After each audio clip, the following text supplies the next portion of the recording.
low right now.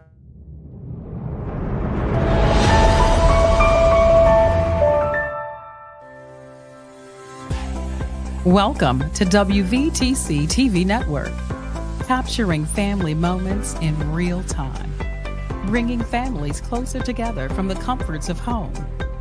We are unleashing something different to the world. Start your subscription today for the low price of $4.99 per month or $55 annually. Go to www.wvtctvnetwork.com to sign up today. WVTC TV Network is streaming live on 8 different platforms. You can easily download the WVTC TV Network app on the Apple Store, Play Store, Roku, Fire TV, and more. Here at WVTC TV, we have access to movies that everyone can enjoy, including independent films Sons of a Preacher and a Good Thing, Treasures of Life, the epic drama The Passion of the Christ, and the box office hit Madagascar Escape to Africa. Remember, go to www.wvtctvnetwork.com and sign up today.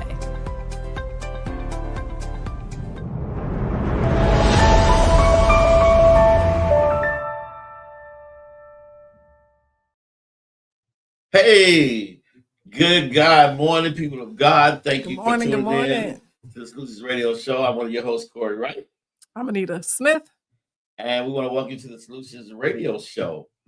As always, we know what the problems are. We know we need to solve them. What we offer on this platform is solutions, dedicated acts of action that bring about true change, not just talk about change. And no excuses for excuses. Our man's tools of incompetence that build bridges of nowhere and monuments of nothing. Broadcast live from the floor, from the WVTC radio network and TV network. I'm sorry. And we want to thank you guys for tuning in. Let us first send our prayers out to the people in California for the horrific fires. Yeah. That don't make you want to get right with God, nothing will. Yeah, I Because got a lot Revelations of being fulfilled. What you think?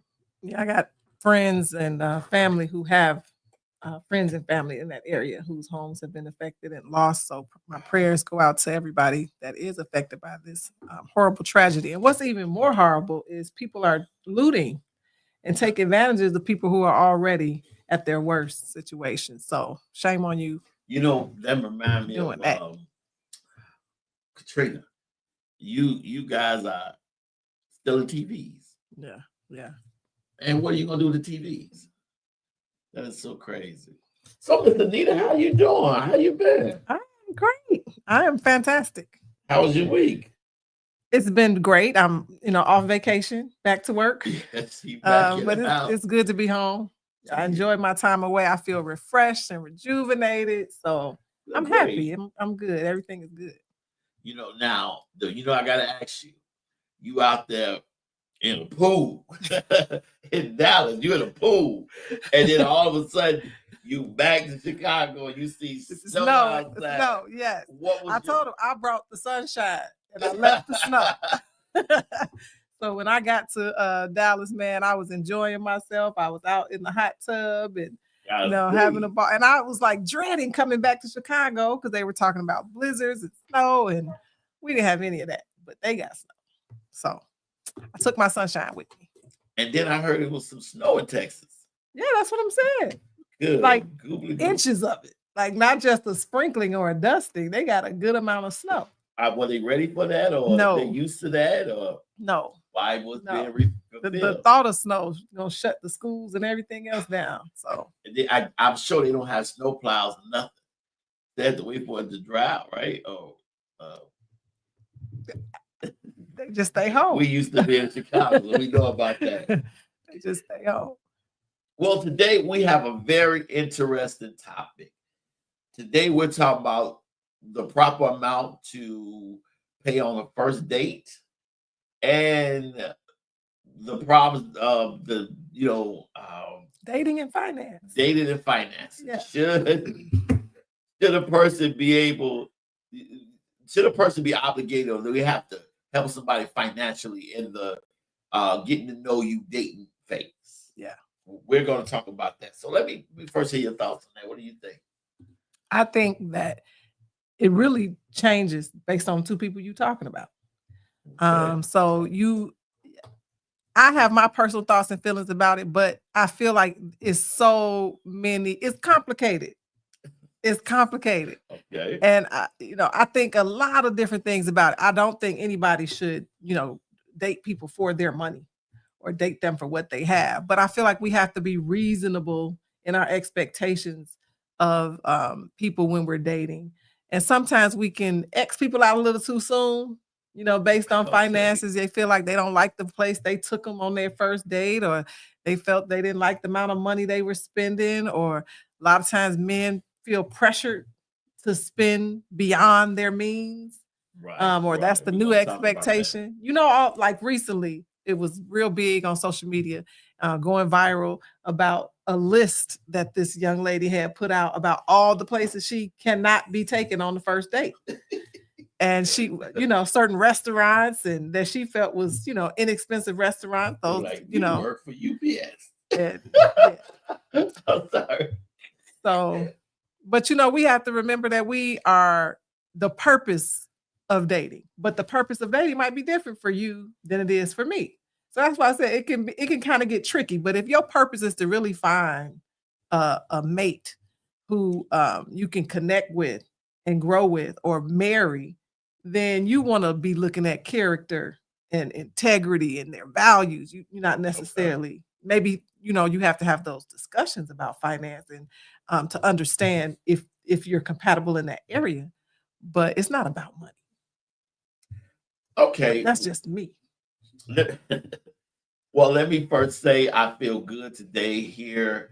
Not eating no beef, no pork, no chicken. I've been working out. I'm working out every day. I'm trying to bring sexy back to the radio, TV.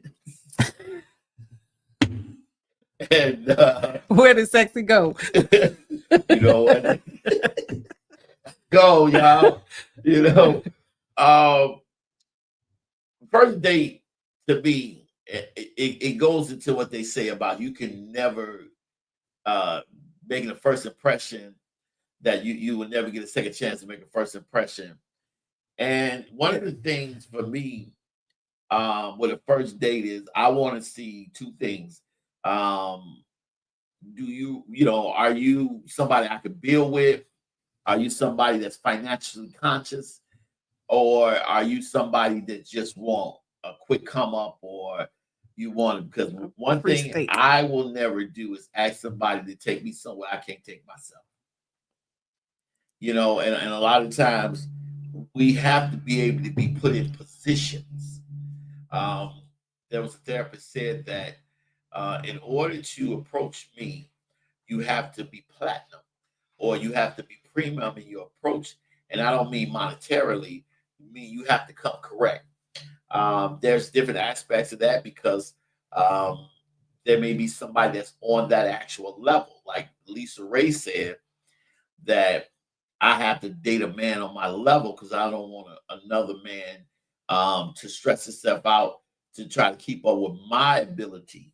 Like, if it takes you a whole check to take me to a restaurant that I eat at for me, or it takes you a whole month worth of check to take me somewhere for a weekend that I can spend 2 months at myself, it's going to be difficult for you. So when it comes to me, when it comes to first dating, I always ask a person where they want to go. And what they say normally tells me if this is going to be a keep or not. Because there was a study, and I'm going to let my co-host speak on this. There was a study by a Cambridge psychologist said that most people who go observe on the first date are bad money managers and don't have money themselves. Because if somebody would not have any respect for your finances, they don't have respect for their own. What do you think about that? I mean, that's a professional for a reason. So that is a true statement, in my opinion. I I don't think that a person has to be, be of a certain means to have value, or to be taken somewhere nice. But I think the difference comes in their expectation. So it's not that, you can't go to a fine dining restaurant if making, $10, $15 an hour, and you supporting a child or whatever your situation is. You can go to a fine dining restaurant. You can be treated to that and you might be worth that. Just because you're a hard worker and don't make a lot of money doesn't mean that you don't have value. However, if you making $10, $15 an hour and you can't take yourself there, then who are you to expect someone else to do that for you? That is so powerful, because leading psychologists believe a proper amount to spend on a first date is generally considered between $50 to $100. Focusing on affordable options like coffee, casual meal, low-cost activity as the key to prioritizing getting to know someone rather than making a financial statement on the first meeting. One of the things that is important in life is your foundation that you start on. Because what level you start on, you got to be, because I don't get mad at somebody for wanting somebody to do everything if they start out doing everything. Or if you wanted to impress this woman with what you got. Yeah. Because there was years ago, I used to go to this club named Secrets. I don't even know it's open out there, dog. And I used to go in there with a bunch of phony diamonds on. I go to this little diamond store and I had diamonds all on me. And they look real in the dark. Yeah, they look real in the dark. And I have my nice suit on, my nice cowboy boots on, and I'm sharp. And I will order a bottle of something, have a money clip with about 100 on top of it with a bunch of singles. Mm-hmm. But, and then I would always give somebody my number on a $5 bill. Mm-hmm. Like, here you go. I ain't got no paper on me, but here go my number. And 9 times out of 10, it worked. And it's like, okay, boom. So you start that. So a lot of times we don't have the important conversation in the beginning because do I want to make a character statement or do I want to make a financial statement in my first meeting with you? I think you said it earlier. You actually probably doing both. Based on what you do and how you spend, you're making a statement about your character. Because are you focused on stewardship? Are you being a good steward over the resources that you have? Are you spending within or beyond your means?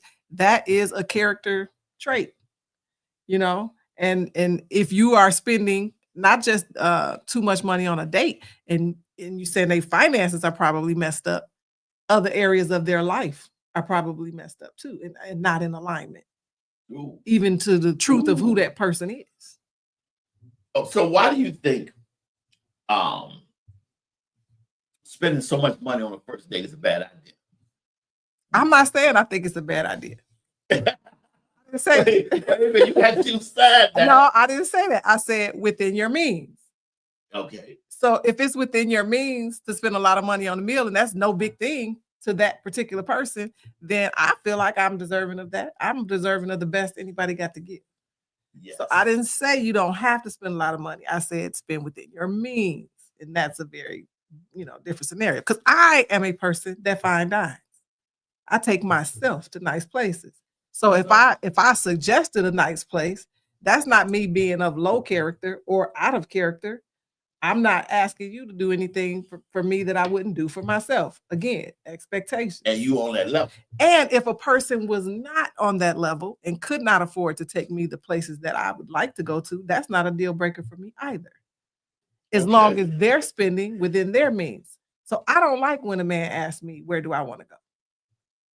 Okay. I like him to pick and choose, because he needs to be picking and choosing somewhere that's within his means. Because what happens a lot of times, men will take a woman where she want to go and then complain. She ordered steak and shrimp and all this, and they really couldn't afford it. And so they make it an issue about you want another her. place? But you went there. So you shouldn't take somebody Right. anywhere that you can't afford to be or that's going to stress you financially. You know, okay. My thing is that I don't want to. I want to take a person where they want to go, Mhm. but for me, if I'm taking you where you want to go, it's something about you that, like, okay, I know you, and I know the caliber of woman that you are. I know how. Yeah, I mean, you're on a whole nother level of brilliance and doing major things you're doing. So I know Wendy's would be a great place to take you.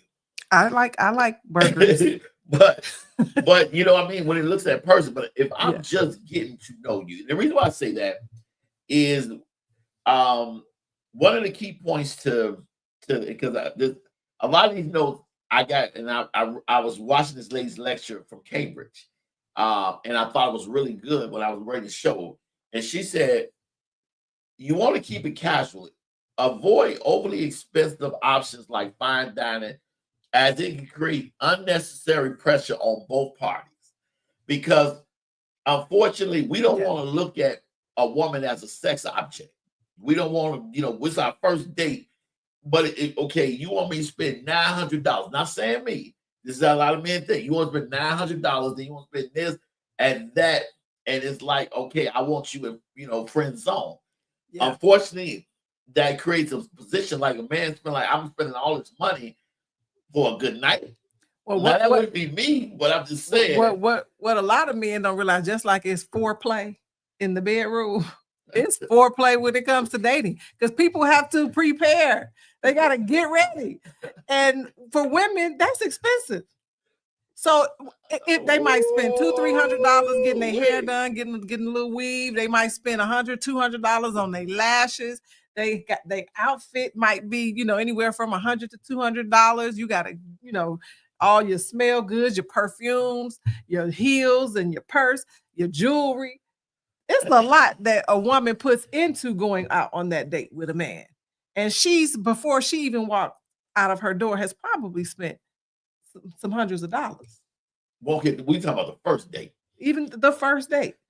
If she's going to a fine dining restaurant, she has to get dressed for the appropriateness of the environment that she's going into. So that comes with a nice dress, nice heels, like I said, having your hair done. And it's different from just throwing on some sweats and some tennis shoes and, running over for a cup of coffee. So if a man spends $1,500, $2,000, is he wrong to expect something? Yes. Why? Because she's not for sale. I'm assuming slavery ended a long time ago. So people are not for sale. But I mean, you want to look at it from every different point, because they like that. They ask, a lot of people look at it like, listen, I'll spend. Hey, Alicia. That's my girl. She's out in California. Hey. And thank God she's safe. Yes, thank God you're safe from those fires out there. People, when they spend a lot, because we're talking about a first date, and it's like, I want you to take me to all this. I want you to spend all this money, but I don't want you to think something attractive. Because here's the thing, my point on that is, too many people get mixed signals crossed because people are not definite on their expectations. Yeah. It's like I want from you relationship benefits in friend zone. I want you to do all the things that you will do in a relationship, but I want to keep you in the friend zone, because when people are doing stuff from their heart, their feelings gonna get involved in it, and you can't turn it off. You can't stop that. It's different when I'm friend, because one of the things when I was doing the show and I was talking to my therapist, Dr. Thomas, he said to me, you know why none of your relationships ever worked out? Because you have never met anybody you need. Everyone always needs you. Yeah. And if they need you from a lack or something that they need from you that they don't have, that fulfills their life, not yours. So is that a concern? Like, are you worried that they need you to have a stake, or or do you think, not you specifically, but do you think men in general think that if a woman asks for a steak or something expensive, seafood or whatever, that she's being greedy? No. Or no, but I do look at our first date, and our first date is an introductory, because I wouldn't mind a cup of coffee.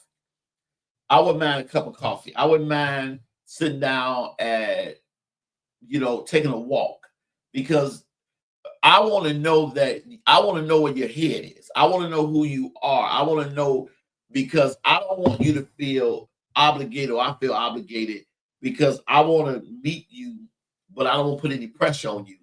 Because unfortunately, I've heard many times when I took someone on a expensive date, I hope you don't expect nothing.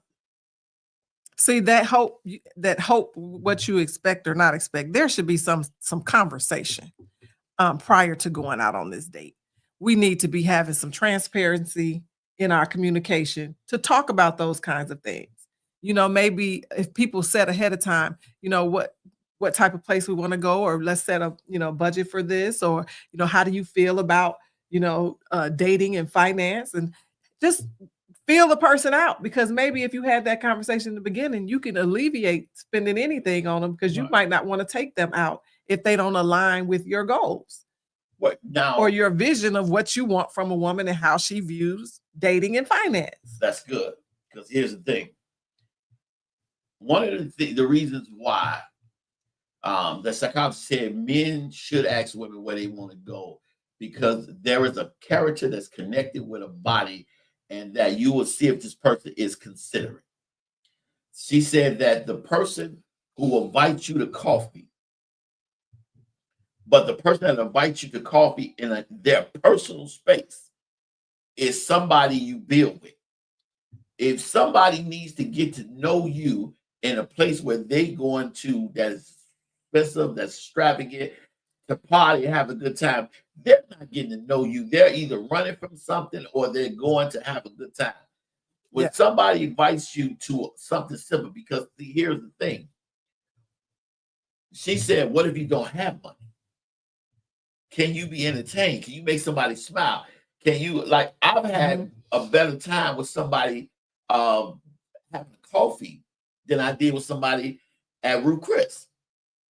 Because it's like, okay, I'm okay. I didn't even, it's just like, but when we sit down and coffee, we're talking. Because coffee may vary depending on person, but character should never. Yeah, I feel like we need to really, if people really want to find a connection, I feel like we need to avoid materialism in dating. And let me pound you on that, because we need to I personally want to focus on the character. I want to know their values. I want to know who they are beyond the charm. You know what I mean? Because that can wear off. You can charm me and ha ha ha and all that, and would bring out your wallet and but do I like you? Okay. Is there anything else beyond the money? Are you generous? Are you kind? Because people can be wealthy and stingy and selfish, and how much money they can spend and how much money they make means nothing to what they will do for you. No. It does not say, well, this person's going to do this or that, or they, this is a doctor, or, this is a scientist or engineer or whatever. And they think, check on that box that they got for somebody to make money, but that person is selfish. Because the main focus should be conversation on a first date. Yeah. Because, what happens? Who are you without your beautiful appearance? Who are you without your money? Right.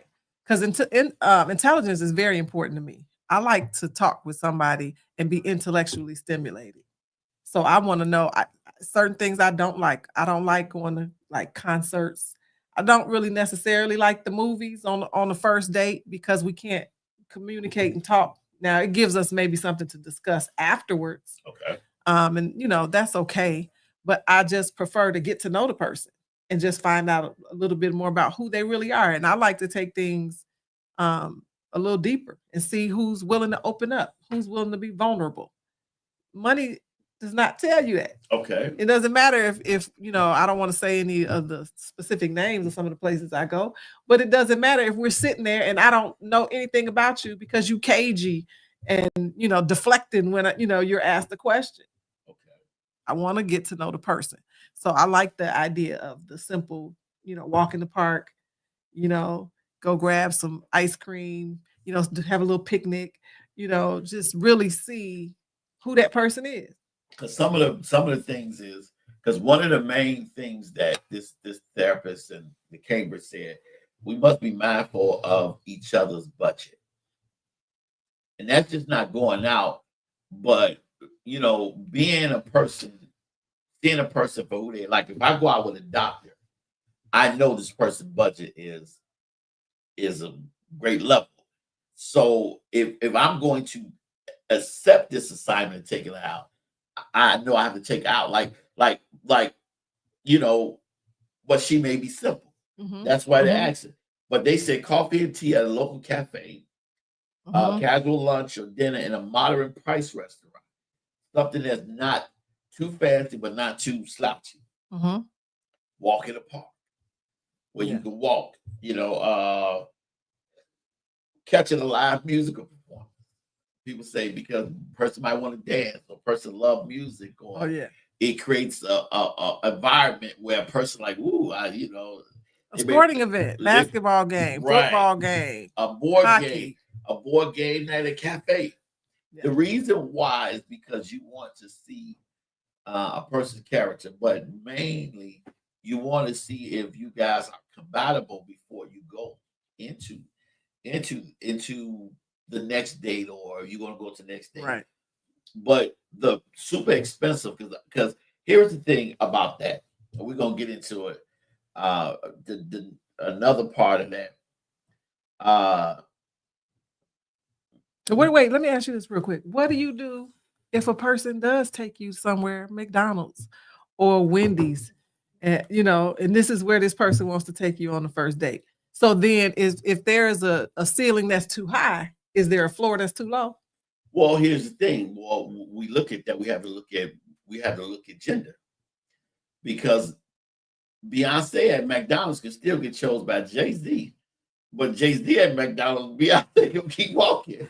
Let's just be honest about that. Yeah. You know what I mean? Like if you a beautiful lady. So you're saying a lady can probably get away with taking a man to a less expensive place? Thank you.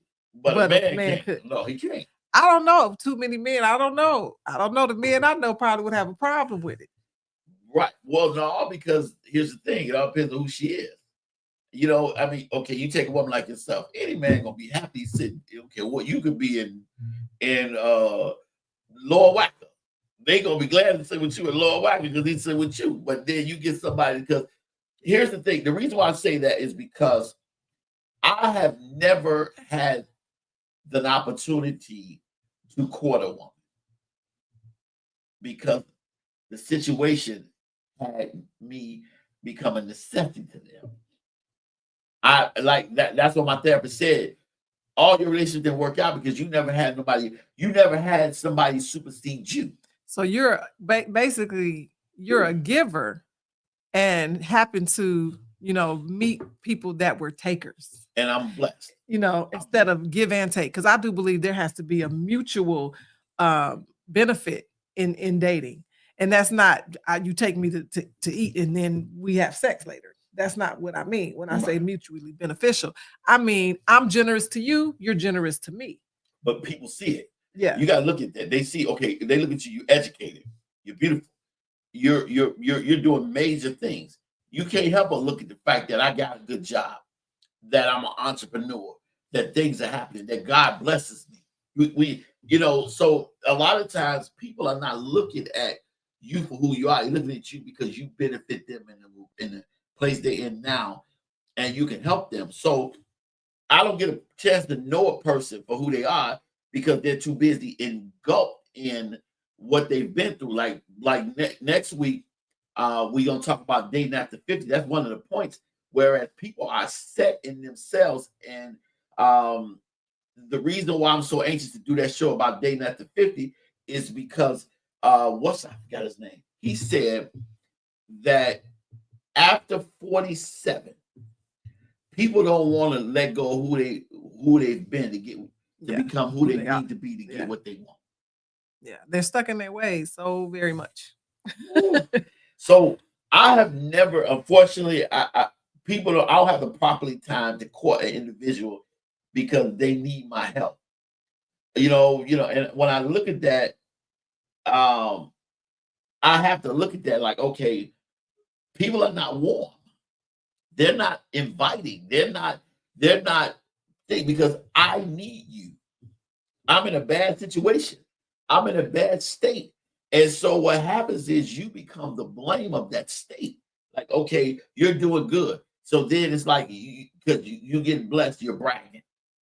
Or you think you're better than anybody. But people don't understand that it takes work. The Bible said faith without works is dead. A lot of times people don't save, they don't want to move. They get into a bad situation and they complain to God. They say, I believe in God for doing something, but they do nothing. I literally have right here that I had written up, work diligently.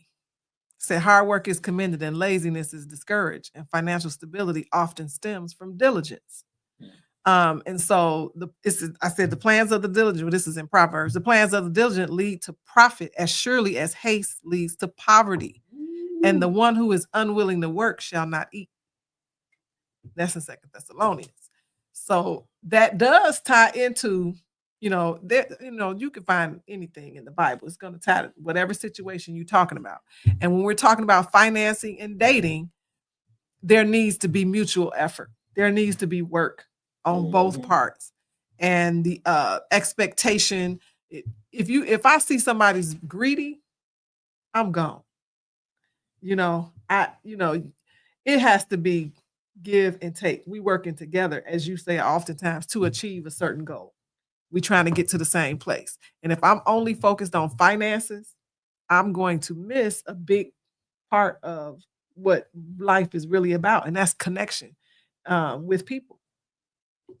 That's very interesting you say that, because one of the things that the points that he made to me is that when I ask when you ask a person whether they want to go on a first date, and the statistics show that they are bad with their own money. 9 times out of 10, they don't have money themselves. Unless the only contrary to that is somebody that's on that level already. But one of the things that he said is that sometimes we're too blessed that we choose down.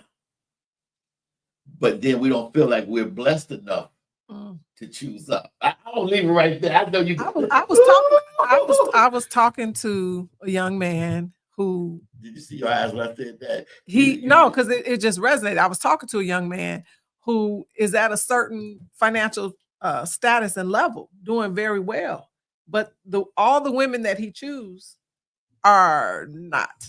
They're either struggling or they for lack of better words, uneducated. And I'm trying to figure out, why do you keep dating in this pool? Like, you can do better than what you're doing.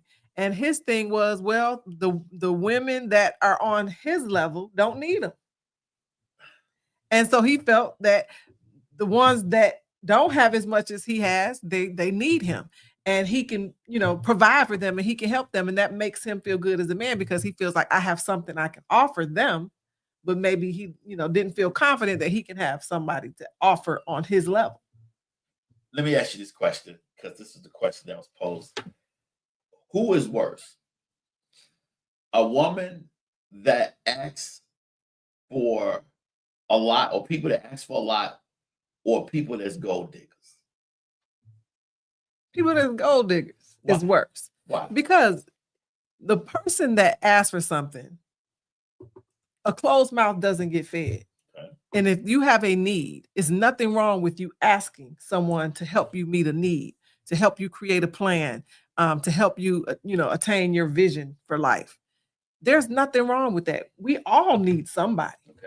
Okay. So nobody's getting through this world successful let me say alone. Somebody that's always asking you for help. Always asking you for help, opposed to gold digger. I would rather someone ask me for what they need versus somebody try to approach me for what they can get. And the gold digger is all about what they can get out of it. It's always about them. It's never about that other person. So gold digging, that's selfish. It's like you are actively seeking out to do harm to someone Okay. because you don't care about them. It's all about what you can get. And I would rather somebody, hey, I need this, I need that, because I can at least deflect or say no or send them to somebody who can help them. It doesn't always have to be me just because they're always asking me. I can guide them in whatever direction I feel like they need to be. But a gold digger sets out from the beginning to do, harm. Okay. You know why I asked that question? Because that was a question asked on a podcast in New York where the guy said, do I want some of my likes always asking me for money or do I want a gold digger?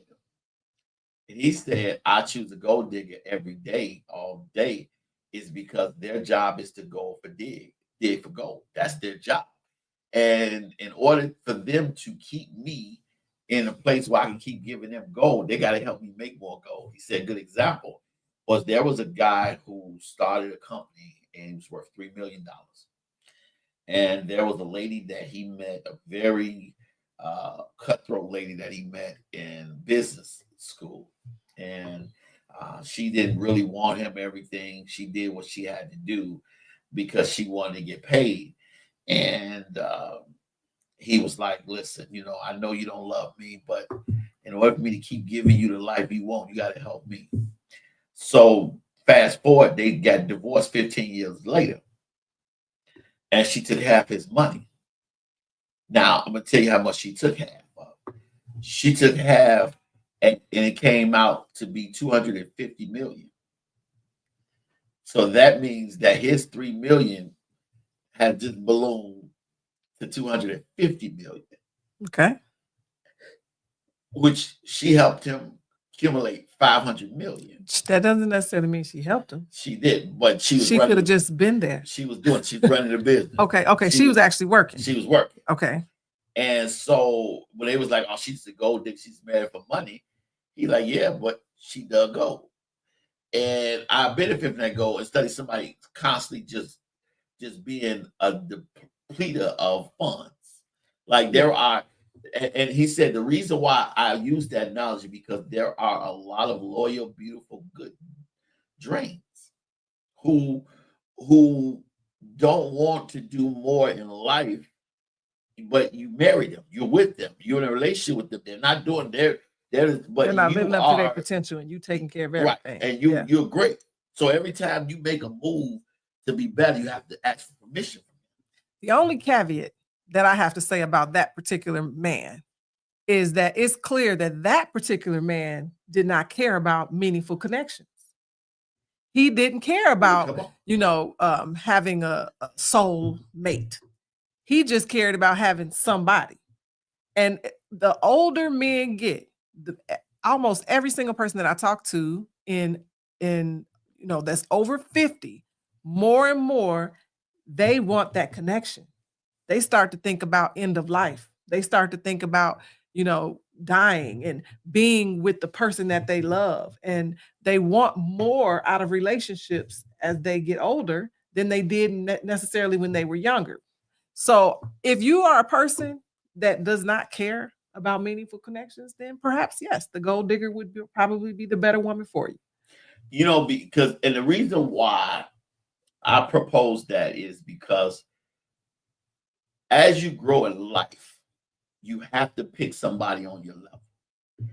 His basic was like, he has $3 million. This woman is a gold digger, but she's on his level and he produced. One of the things that my therapist was really getting to me was that I cannot be successful in a relationship unless I shoot up. You know what I mean? Because many times I'm so blessed and talented that I've chose below because, again, just like your friends say, people need me. But I've never thought I had skills and ability enough to choose up. Yeah. So what happened was I chose backwards, so I kept going back instead of choosing up.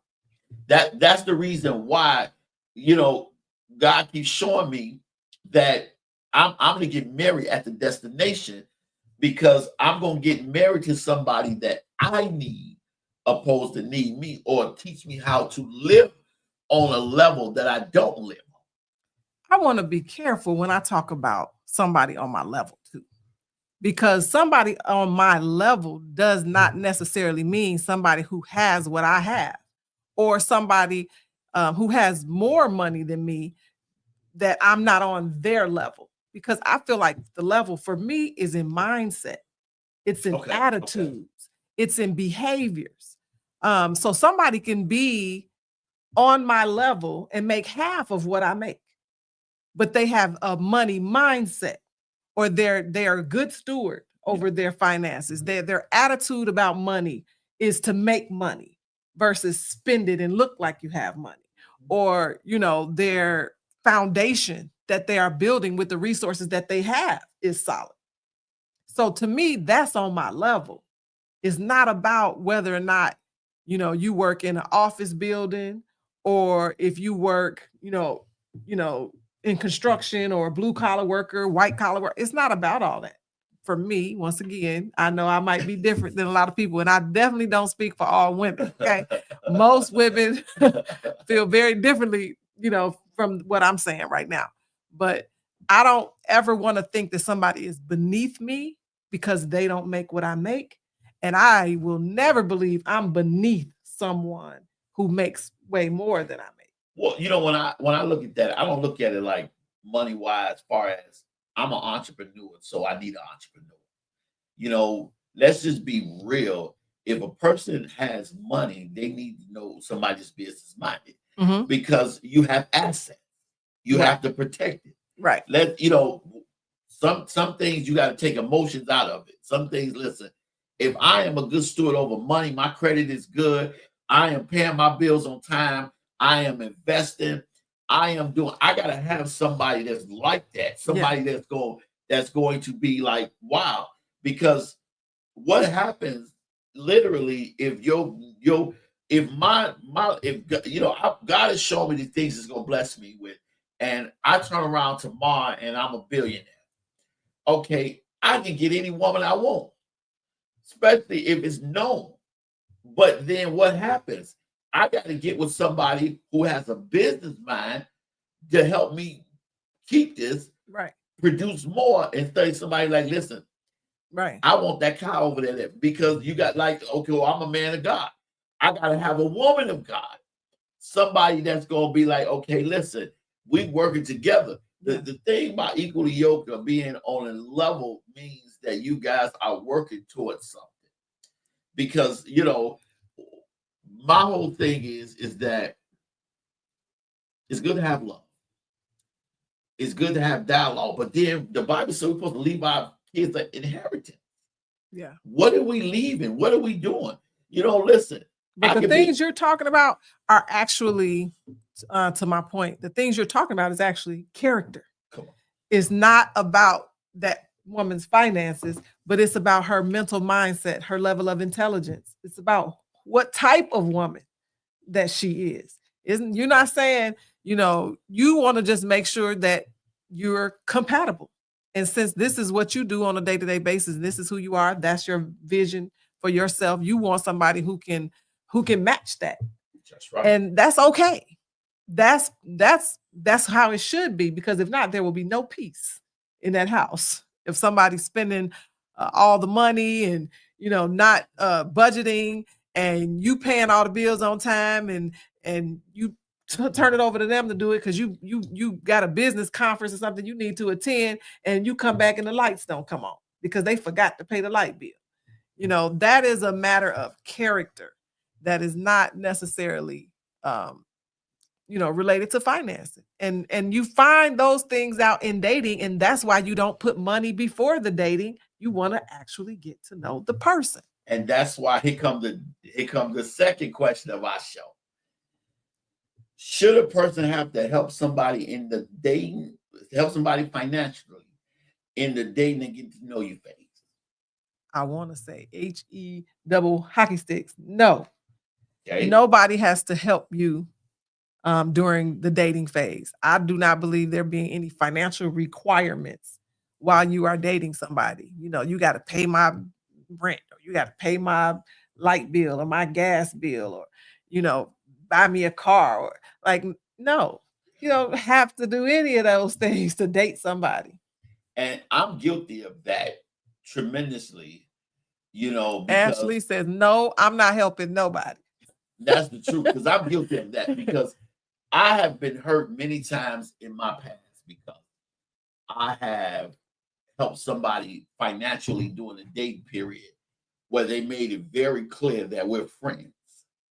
And it's like, but you want me to take you out, you want me to help you with your problems, you want me to help you finance, you want me to do everything to you that I would do in a relationship in friendship zone.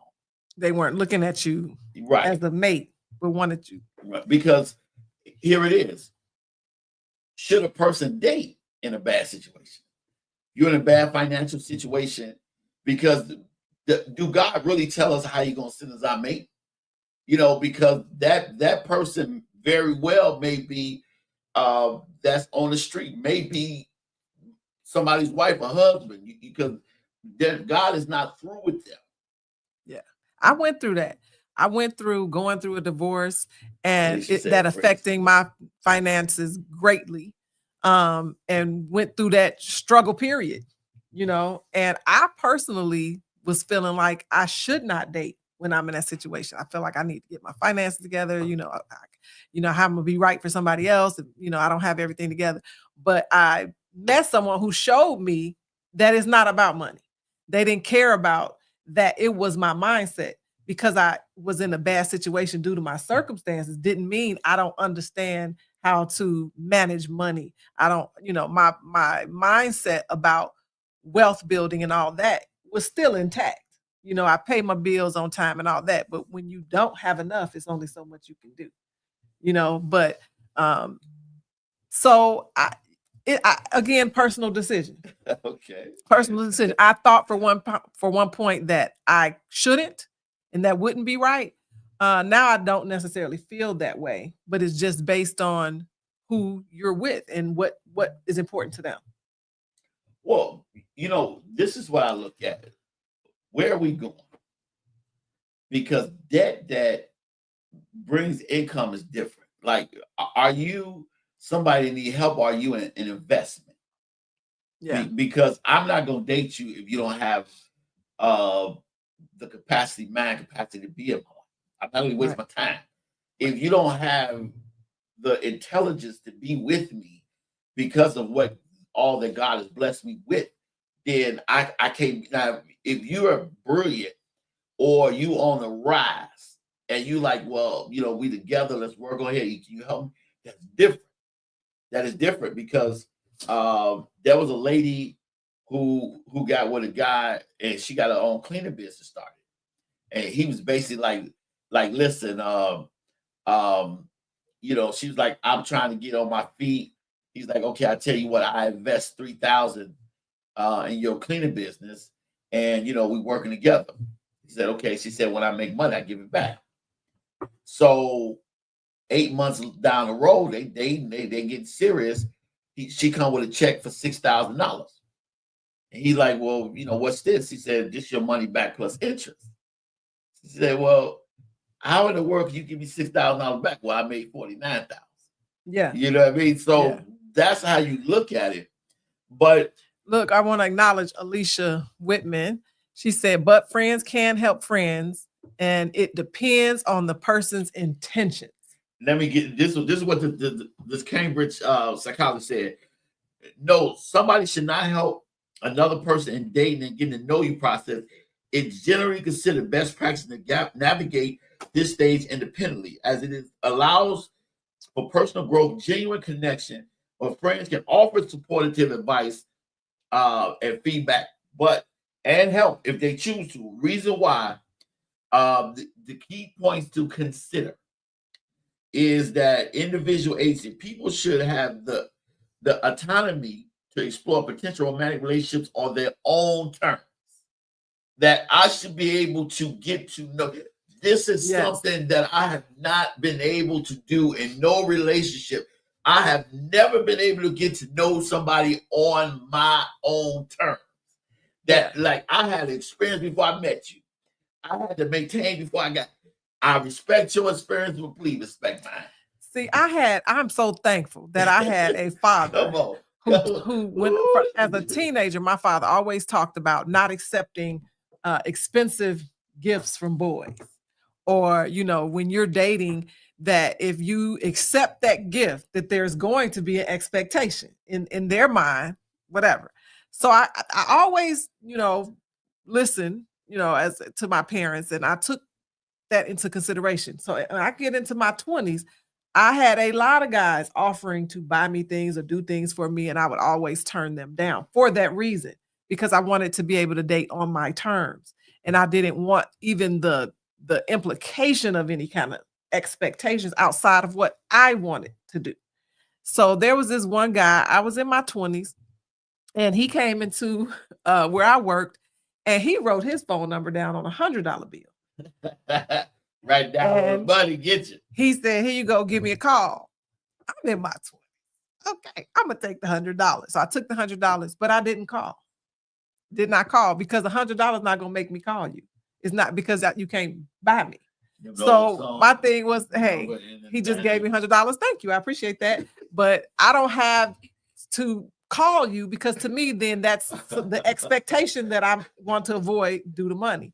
So the next day he comes in, he has a beautiful bouquet of flowers. And I said, thank you. You know, he left. You can leave them on the counter. You know, I'll leave them here at work, you know, where everybody can enjoy it. And I did not call him. He came and bought lunch for the entire staff. I did not call him. He brought a gift basket full of, he just was trying to really, really buy me, really. And so finally my supervisor said, hey, why haven't you called this guy back? And I said, well, he hasn't given me a reason to. And she says, well, he's buying you all these things, and he's coming and he's buying lunch for all of us, whatever. I said, thank you. You know, but what does that mean, that I have to call him because he did something? You know, that I don't know him, I don't have to call him. So she kind of got on me, made me feel bad. And I said, okay, I'm going to go ahead and I'm going to call him. And so I called him. I said, hey, you've been really doing all this. I appreciate it. I thanked him. Very short call, very simple, but I just wanted to extend the thanks. So the next day he comes in, I'm talking to a male coworker, and I'm actually training this new coworker. Okay. And we're talking work stuff or whatever, but I crack a joke, we laughing, and he took issue with that when he walked in. And he actually grabbed me by my wrist and shook me in a violent kind of a way. Wow. Saying, oh, you over here sniggling and giggling or whatever they say or whatever with this guy, y'all laughing, talking about me. And he felt he had some authority over me because of what he had purchased. He thought that I was supposed to give him a certain level of respect or whatever based on what he bought. But he didn't have any kind of character. So this is why. What ended up happening? Did he go? Did you? What ended up happening was I just told him he had to leave. That he was no longer allowed to even come in here, and that I would never, service him again, and to get gone. I just stood up and used my words. I didn't have to get anybody involved, or I didn't have to call the police or anything like that. I just let him know what my boundaries were. He crossed them. You got to go. You don't put your hands on me. You can't come in here anymore. And he never did come back.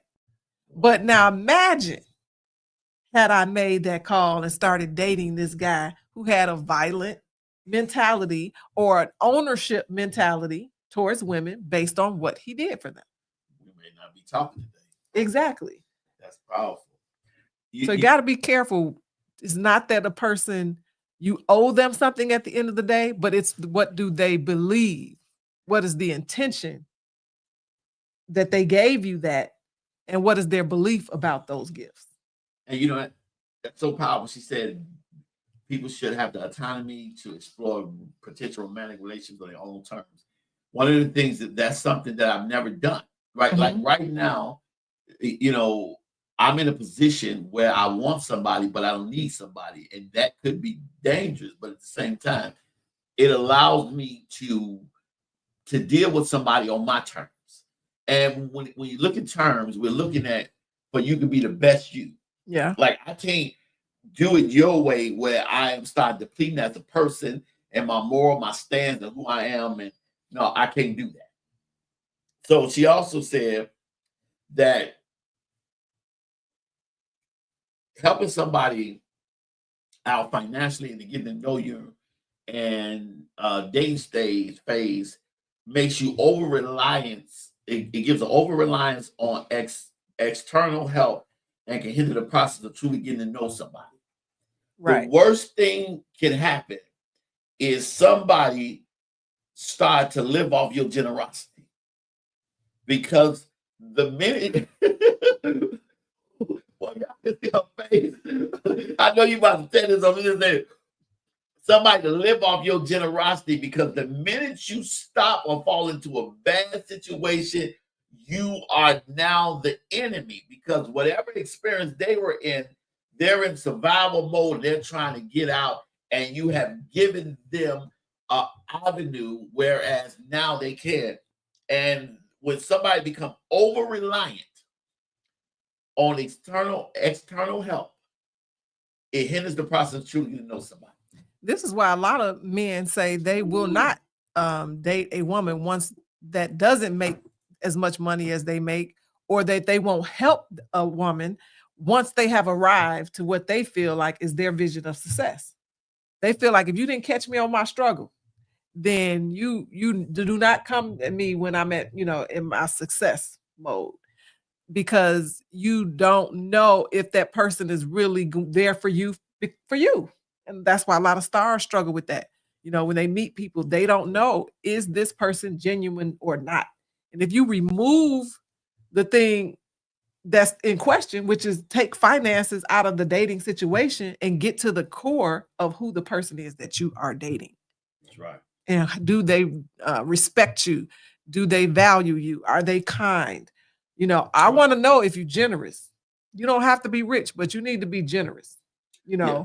But you want to make sure that that person is not over reliance on that, because right. Right. I'll help you out, but every time you see me, because people they know how to ask without asking. When I was young, I was a master beggar. I could beg without asking. Somebody got some chicken, I want some. I'd be like, wow, where they make that from? I've never had that chicken. I bet it's good, ain't it? Yeah, I'm asking without asking. People, I call that passive aggressive. Right. And that is one thing I cannot stand. I'm the master ignorer of a person that's passive aggressive. The minute they talk to man, you, check it out. I my light bill due and all. And it's always, I'm like, looking over this way. I would rather a person just ask. You ain't gonna believe what happened to me. Yeah. They over rely, and people nowadays don't have conversations no more about each other. I was at home the other day, and this is true, and I posted on Facebook.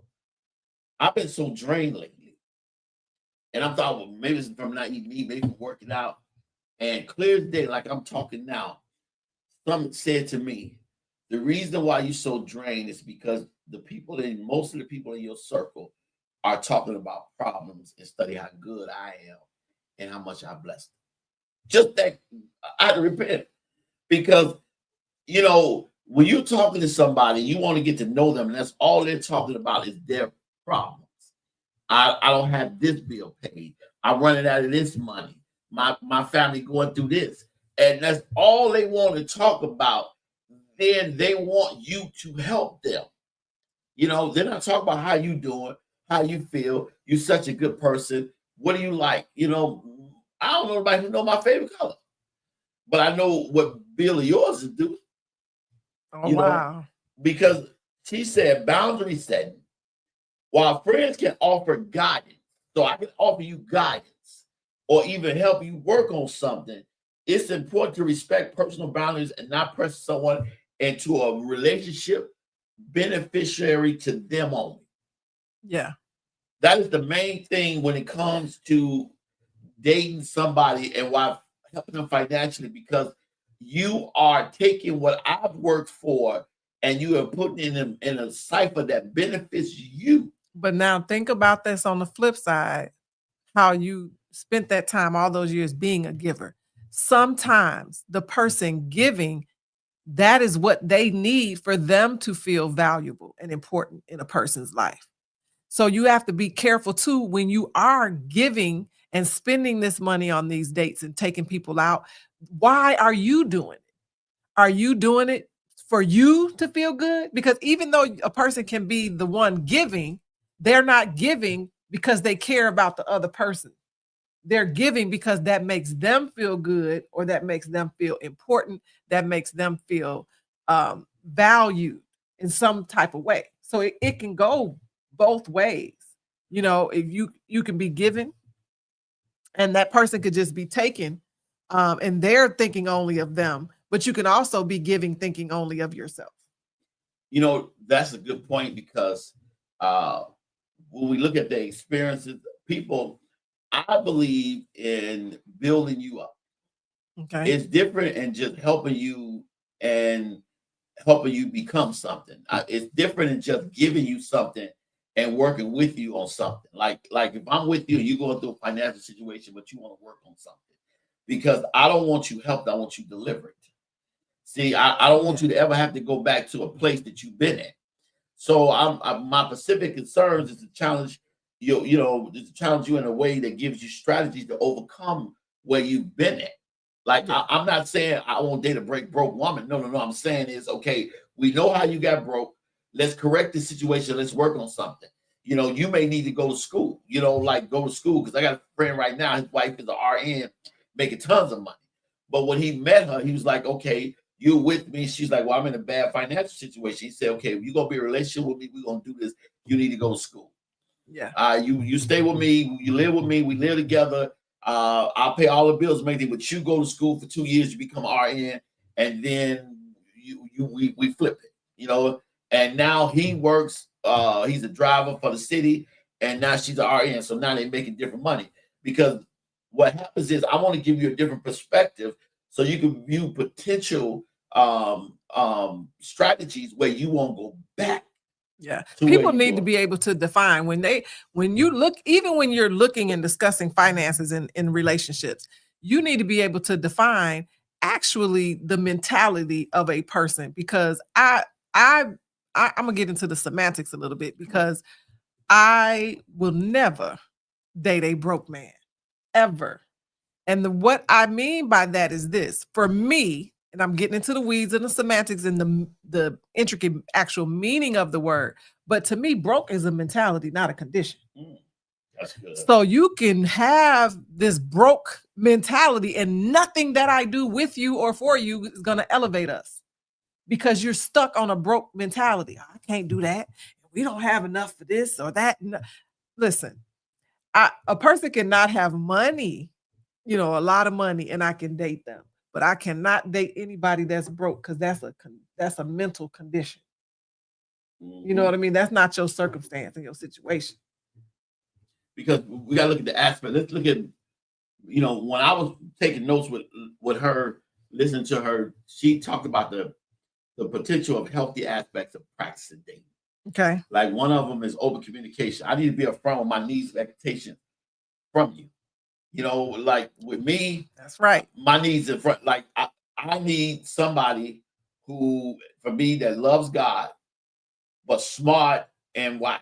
I mean, listen, your beauty is fine. You can have the best body in the world. That's okay. That's beautiful. We get married. That's the greatest bonus in the world. But I need somebody that know how to deal with finance. That's right. I need to know somebody who know how to budget, how to invest. I have to be able to say, okay, God bless me with this mountain, and I need to go over here and preach and teach. can you run this, or you invest in whatever you want to invest in, and just let me know how much money we have made, and be good. Also, we have to respect somebody's boundaries. I have to pay attention to your personal boundaries, your professional boundaries, and I have to understand the values of your personality.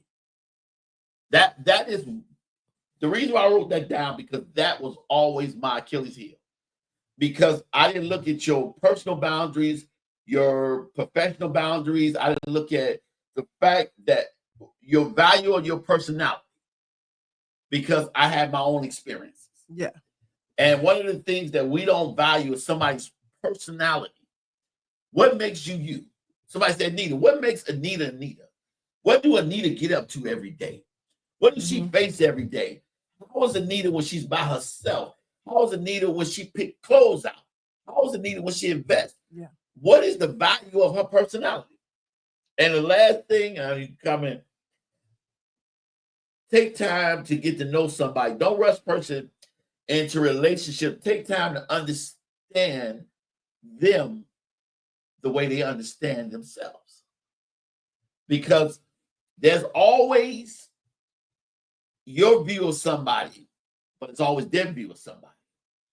And if I can't love you enough to love you, I want to sit in your seat to see where you see yourself. Woo. So those are some of the healthy values. What do you think about that? I think that's awesome. I'm big on focusing on character, and not appearance.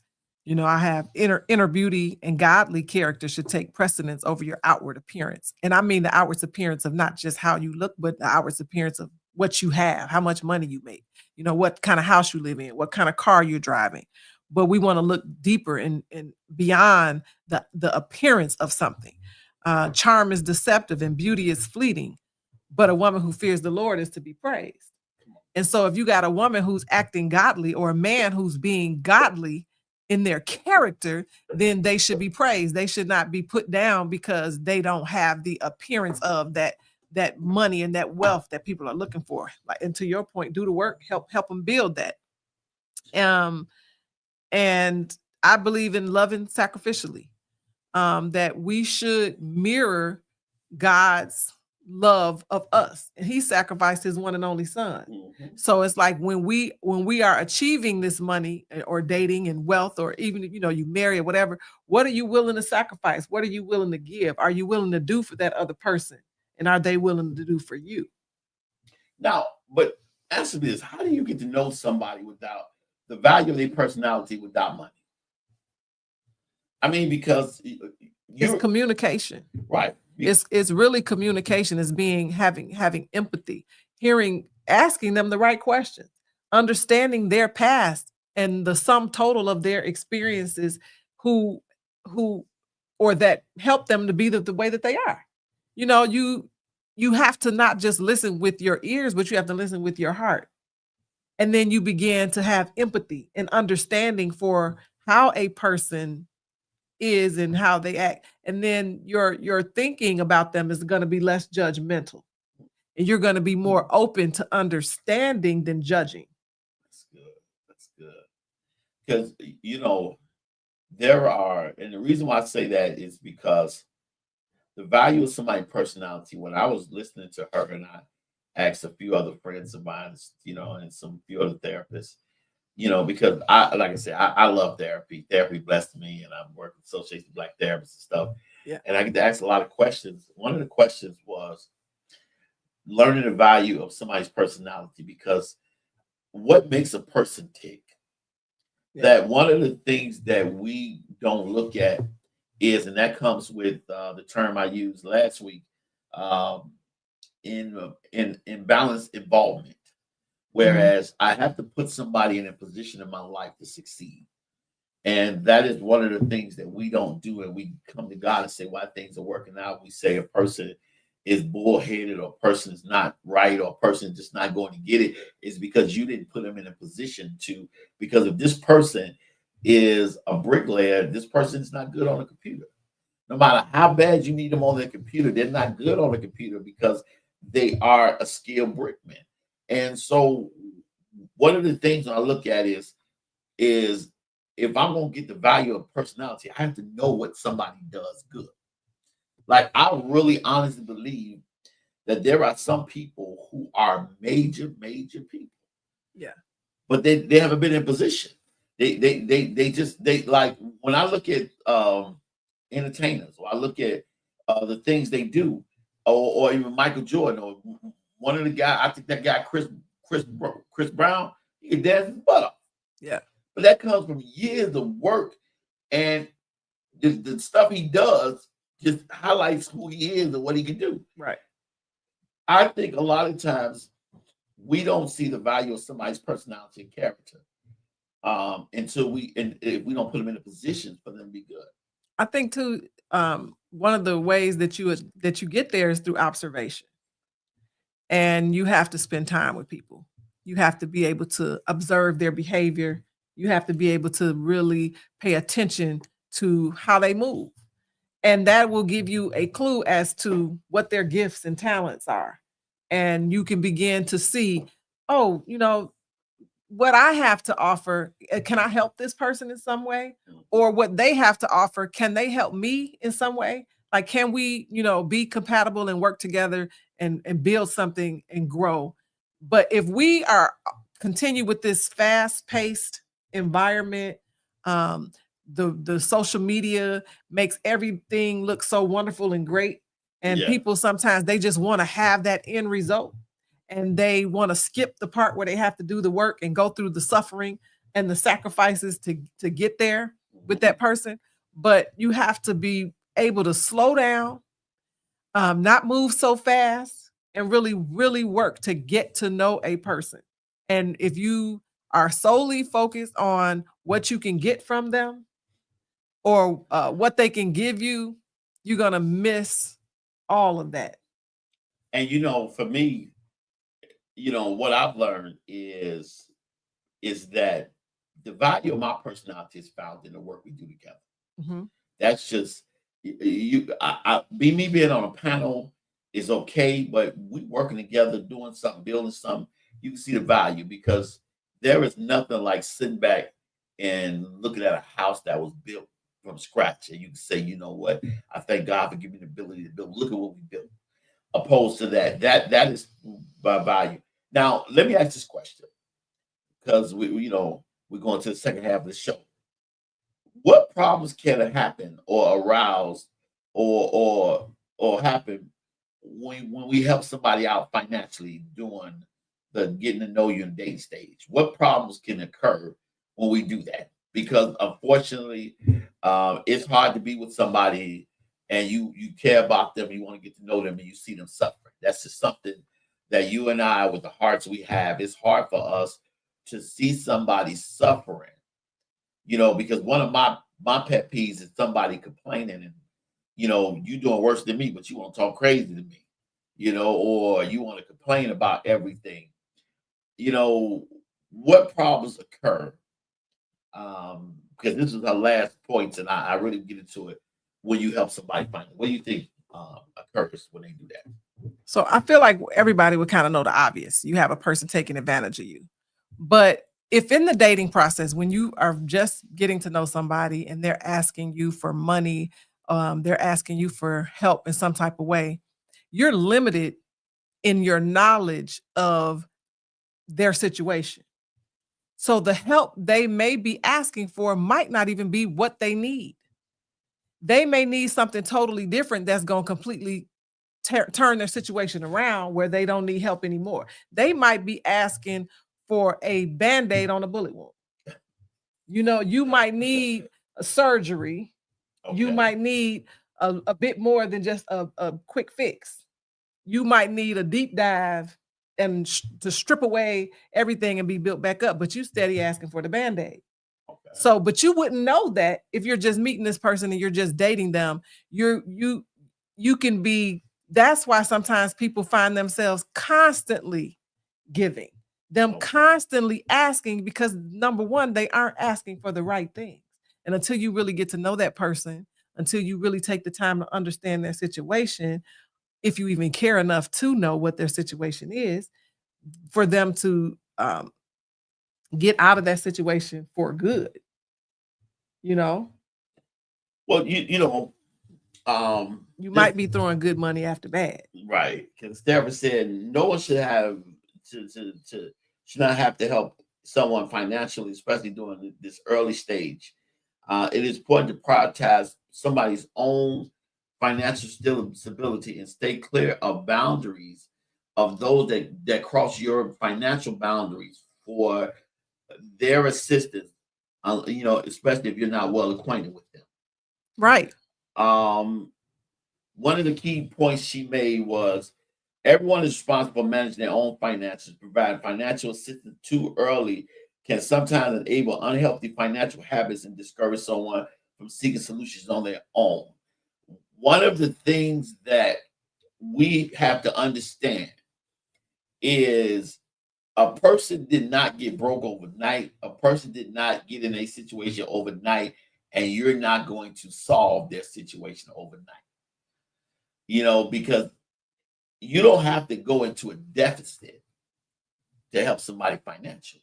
Right. You know, because if the first thing you're asking me for is to go into a deficit to be with you, then you're solidifying with me that the pattern is for us to be in the deficit together. If I am in the positive by myself, but I go into the negative with you, that means that you are definite. That's why her next point was understanding their situation. Mm-hmm. Before offering financial help, try to understand the reason behind the request and whether it is temporary or reoccurring issue. See, I could have been a therapist. I Right. could have been a psychiatrist. Right, because you know, because most people they become defensive to your question, but open to your response. Yeah. Yeah. What you think about that? I mean, I that's literally what I was just saying. So I know that anytime you are dealing with a person who's constantly asking, there's a bigger problem. Yeah. There's a bigger problem. And you first have to ask yourself, number one, what does this request do to me? Is this request within my boundaries? Okay. And is this request within my ability? And then ask yourself, would I be able to sustain this type of help? Mhm. Because the person is, you know, if this is the type of help that they need, is this something that's going to be conducive to my lifestyle and my finances and my budget? Okay. Can they fit into this? You know, I'm big on give me the long-term solution. Give me the long-term goal. You know, I'm not going to come to somebody and ask them for a Band-Aid fix. You know, I'm going to think through to the therapist's point. You have to think through the situation fully and come up with a plan. And maybe I need you to just bounce this plan off of you. Maybe I just need somebody else to say, what do you think about this plan? And how do you feel like this will work? Am I thinking about all the things that I need to think about? Am I doing all the things I need to be doing? So maybe your help sometimes is not in you giving financial help, but sometimes guidance. But you know, the part that stuck with me was, you know, that unhealthy financial habits or discourage someone from seeking solutions on their own. But this is what that got me. You have to understand the reason behind the request and whether it's a temporary need or a recurring issue. Yeah. Depending on how old you are. Like my financial woes in life is always trying to help somebody else. You know, I've had a sister, God, I thank God for cleaning her up, but she was a drug addict. For God saved her about 20 some almost 30 years ago, brother who's suffering from alcoholism. You know, God, cleaned him up, but I always had to assume responsibility as a young person. So I had to make sure everybody had. So a lot of times I didn't have because I had to make sure I had. Everybody So else. I had to learn how to budget, save, invest, and still bless people at the same time. So, but I've learned a lot of people who have made it a recurring issue. So I put in work to my finances. I put in work to invest. I put in work to the products and the things that God gave me. I put in work. So when I see you, are you an asset or a liability? You know what I mean? Because, you should, have responsibility for your own finances, because you can't get delivered to deal with the reason why you're not delivered. You cannot have financial gain until you deal with your spending habits, because he said you want to make sure that you eliminate the potential for exploitation. Be courteous to the individual who might take advantage of your generosity, especially if you just getting to know them, because people know you are generous. Yeah. People know that you are about something. People know, because I have allowed people many times in my life to get what they need from me and leave me. And it's amazing how long a person can play the role. It's amazing how long they can sit back and pretend to be something they are not, just to get something out of you. And it's months and months down the line, sometimes even a year, and you still don't know that person's authentic self because you're constantly giving. But even if you're with someone who's not in a deficit, you could be with someone that's on the positive, just like you're on the positive. But that doesn't mean that you're equally yoked in your mindset when it comes to your finances. Okay. But if you are dating a person and their finances are their finances, and your finances are your finances, and yours are good and theirs is bad, and you fall in love with this person, and then now want to move forward with them and merge those finances together, and you haven't helped that person throughout the dating process, then you guys go to that next stage in a deficit because you didn't help and maybe you could have. What do you say about that situation? Well, yeah, that's absolutely right. But sometimes somebody could be smart enough to be like, I'll take a broke woman with great potential over a woman with money that's satisfied to where she is. You know what I mean? I'll take that there, because again, like my friend that was on my show, that's gonna be on my show again, is when he turned his business over to his wife, who now is worth over $1 million. But when they asked me, well, what do you think? Well, she had an all right job, she's in school, and he was the breadwinner. He's business, he's doing about 100-some thousand a year. And she tried to give him, she got a PhD in finance. She's brilliant.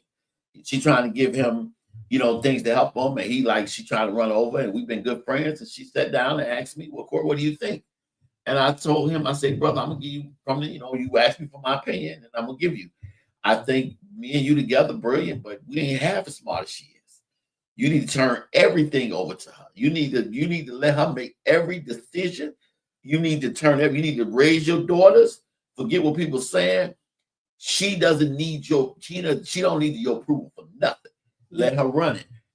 And now it's worth over $1 million. And it's because of her. Now he's thanking me.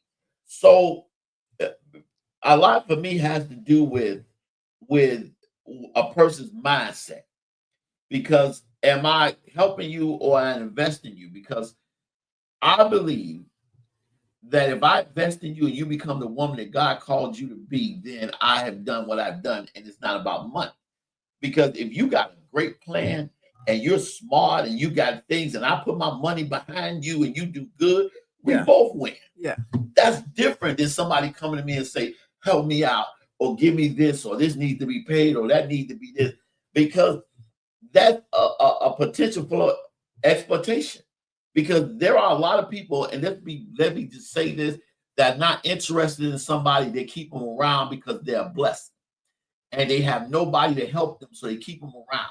They're not going no level with them. They're not going nothing. They're going to keep them friends on, but they're going to give them the anticipation that it's going to be more. But then what happens is, as soon as they get on their feet, they're gone. And then they hurt because, why? You know what I mean? Because, I had a friend of mine call me. And I didn't put their business out, but they called me about a month ago. and they're going through a very bad divorce. Okay. Very bad divorce. And I was helping this friend out about 10 years ago, about 10 of them, and I was crazy about her. Okay. Helping out, everything doing for her that I could to show how much I care. She wouldn't give me an opportunity. She gave another guy opportunity who did her wrong and hurt her bad, cheated on her, did her wrong. And she called me and said, I wish I would have given you a chance. I'd probably be happy. I said, well, I'm sorry that adversity made you see that. Yeah. But as the song say, love don't live here anymore. You know what I mean? But when we think about that, we must ask ourselves that when we talk about investment, where we offer emotional support. Okay. Where I offer emotional support and help you. Because if I put you through school, that's an investment. If I help you with your business, that's an investment. If I help you get a job, that's an investment. I offer to transport you to places to help you find a job. To try to turn you on to places, then your resumes out. Those are things that you can help somebody where it doesn't deplete you. Because when we talk about close relationships, we establish relationships with trust and intentions, but we must consider our financial assistance in a well-defined manner. Because we have to have that conversation.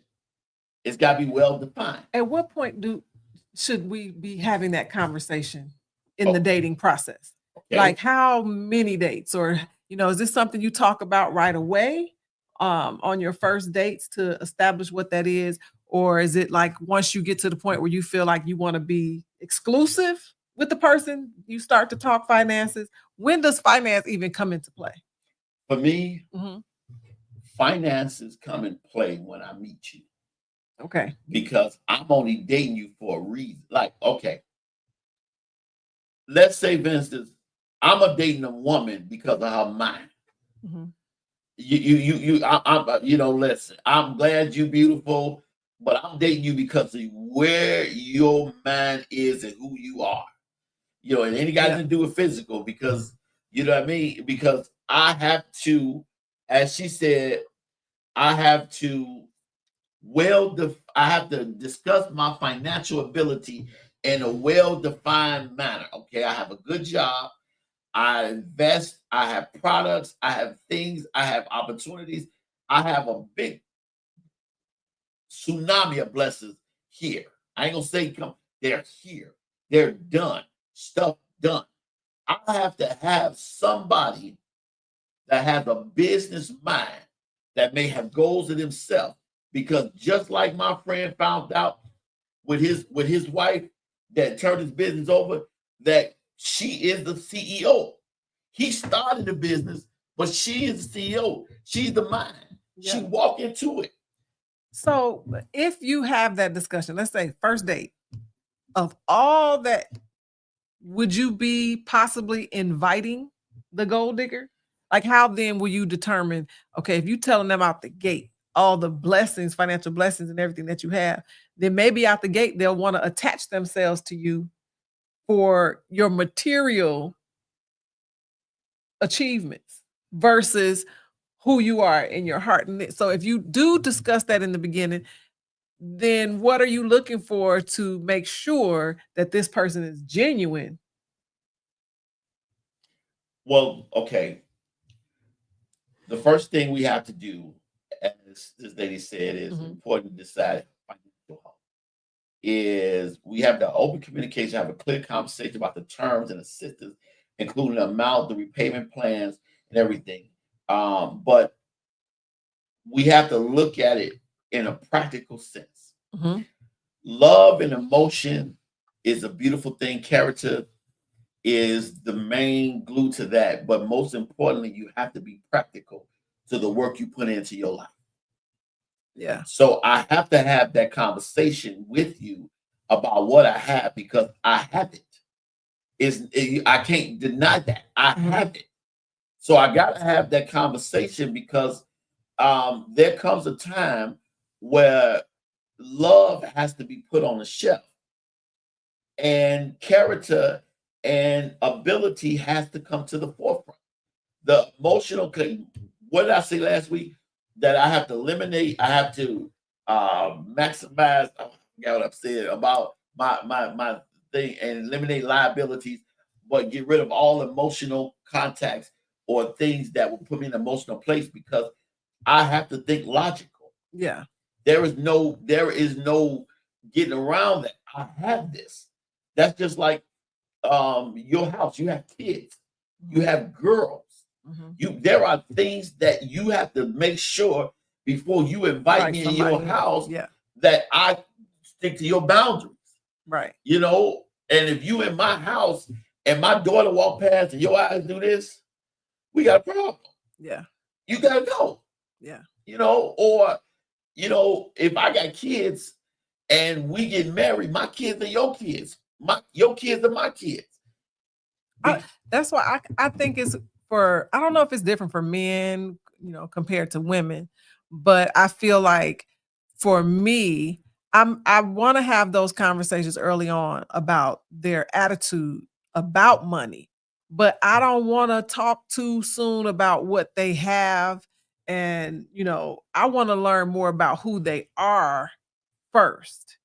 Because I don't even want to give the idea that I only want to be with somebody because of what they got, or if they lead with all that, and then they're thinking like, oh, I'm the man, I got this, I got that. Yeah, she gonna want me, and then they will have to question what if I want them for them or for their money.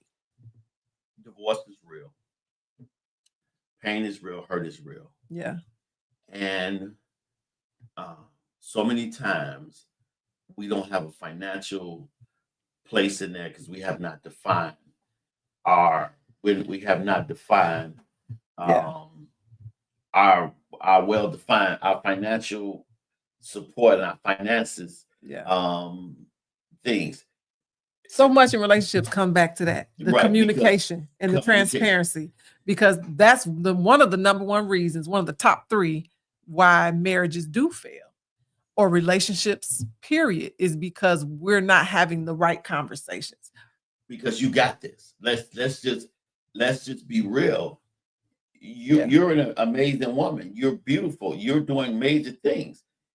A person just can't come off the street and say anything to you. You can't say, it's just that you have these things, and that's where people make the biggest mistake. They think that things are going to work out without prudent planning, a plan, real dialogue, and a well plan. And defining boundaries. Right, defining boundaries, and my financial ability has to be well defined. These are things that's happening.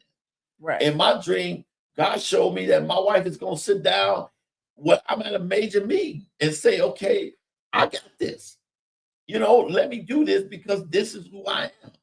Because I had to let go of who I've been to become who God wants me to be. Yeah. And let's be real. This is where, especially, we're going to talk about next week about the show about 50, Day Over 50, is that you have to let go who you are to get what God wants you to become or what you got. I have to be that person. But I have to be realistically true about it because, okay, a person can love you. A person can be physical with you. There are a lot of people in bad situations because somebody is good in bed. Oh, yeah. They're in bad situations. Like Eddie Murphy said, woo! That's different. There are a lot of people that are in bad situations because the other person is in a financial situation to control them and they can't get out of the financial situation, so they stay in an abusive relationship. Yeah. Or a person is in a because they never had that well-defined conversation. I have this to offer. Yeah. You look good, but I need your mind. Yeah. And it's not a conversation that you just have in the beginning and it's just one time and that's it. Because your situation in life is constantly evolving.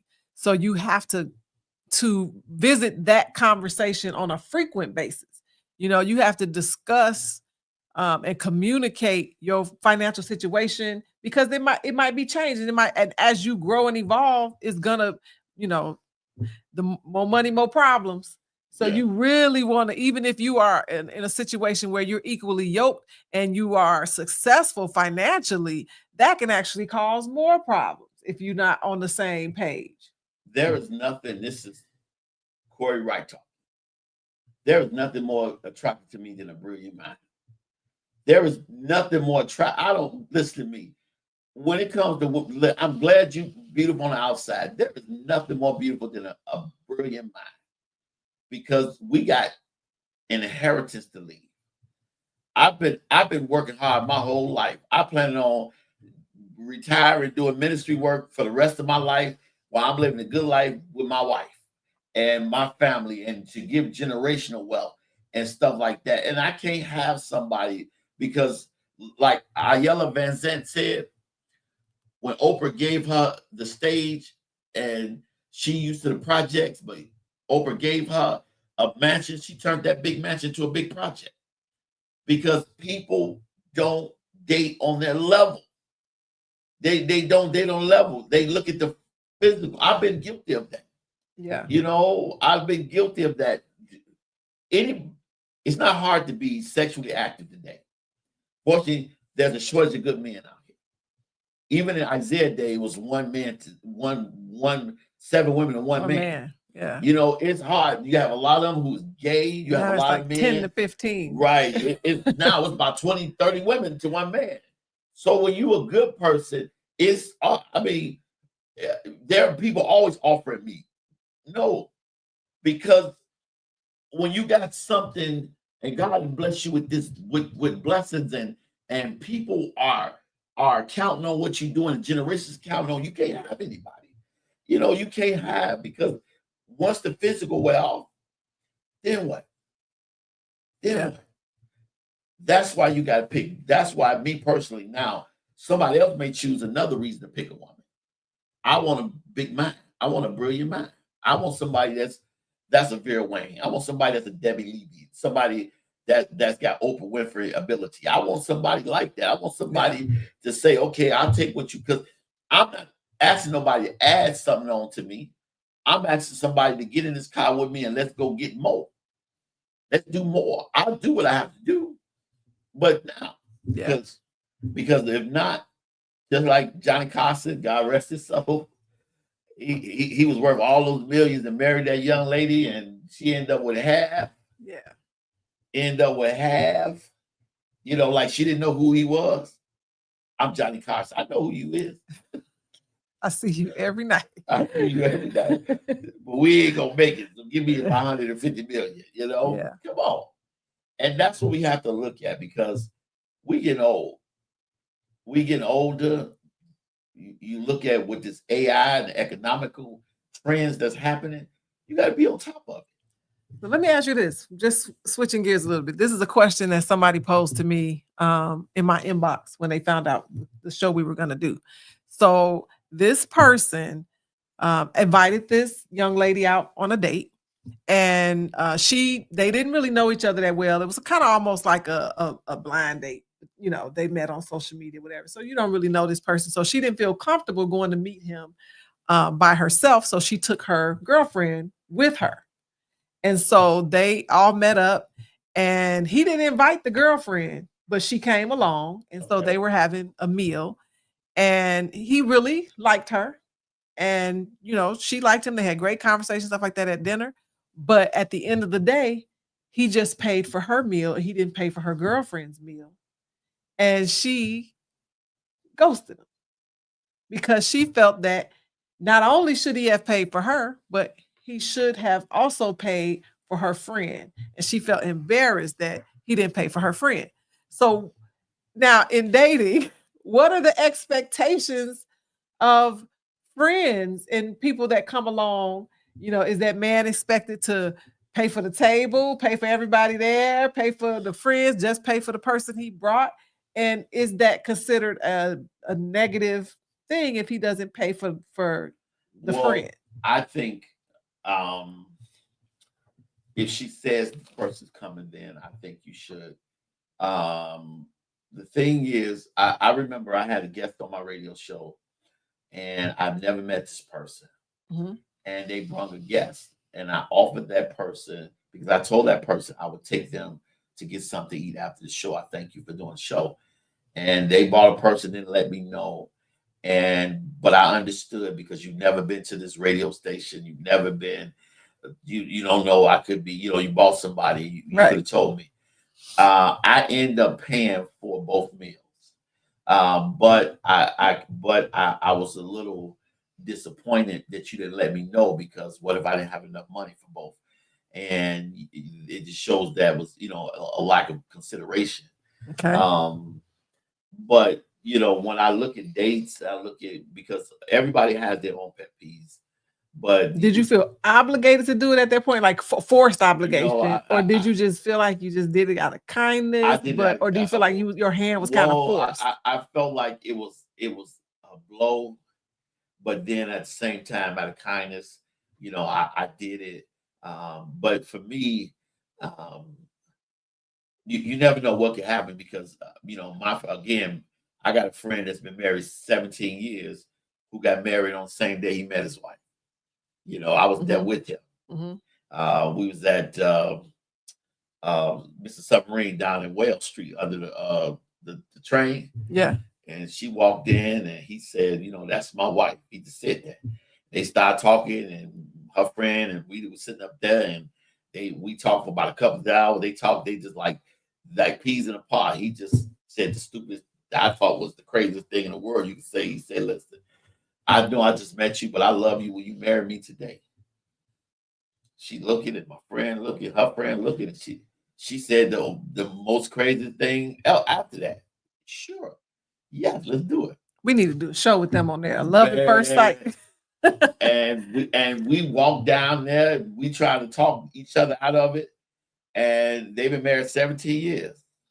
Where some of us been divorced times. So let's look online. Ash said he wasn't responsible to pay for her friend. And Alicia says, but also have a discussion. No, she said, if you have the finances, I think you should, but also have a discussion after that and let them know that the next time they need to run it by you. Yeah, and then because one of here's the greatest thing about this is the greatest thing about to me is consideration, because I want to give props where props due. My co-host right here is one of the greatest, most considerate people I've ever met in my life. Oh, thank you. Thank you. She said that I will fly back from Dallas to be on your show, to make sure, because I committed. I made that commitment. And I'm like, listen, you can, whatever you want to take off, whatever. But then I said, no, stay in Dallas. We can do the show remotely.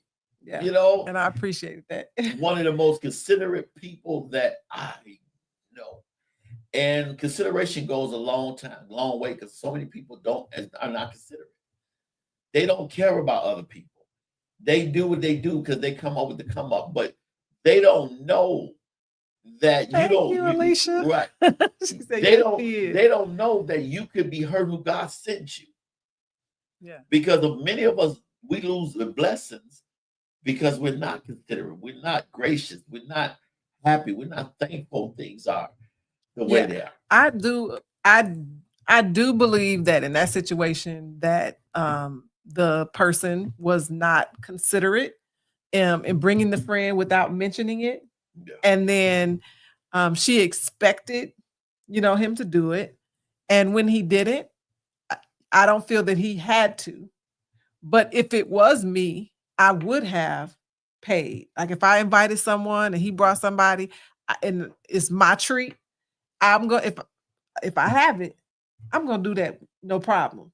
But again, I will mention that afterwards, about how I felt about it. But in that moment, I would choose to be gracious versus not do it. And I never asked, I didn't understand why he didn't pay. I don't know if it was a matter of he didn't have it or he just felt it was a principle of the matter. And so maybe it was a principle thing. I'm not sure which. Well, a lot of people make principles, but you got to look at it. If you pay and you see that this person not considerate, you done bought them out of your life for that little money, you know, because Yeah. one of the things that I don't get mad at is when people show me them who they are at the beginning. Thank you. Yeah, she walked away from him. Right. Because he didn't pay. Right. You know, you good. And she probably did him a favor. For sure. Because, you know, because some people, unfortunately, they are selfish and they don't care about people. That's why when we look at this show, you know, I don't mind helping people, but I want to be your investment instead of your help. I want to be able to help you get to a point. I don't want to feed you. I want to help you learn how to fish so you don't, because what good is for me to be dating you, being your man, or being in a relationship with you, and you stay in the same situation? Yeah. You know, I need you better, you know, because it took almost 3 years for God to get me ready for my wife. It took me being away from relationships, being out of stuff, for me to get to cipher all those people away from me so that I can be that person. Because again, if you're not ready to receive what God has for you, He's not going to give it to you.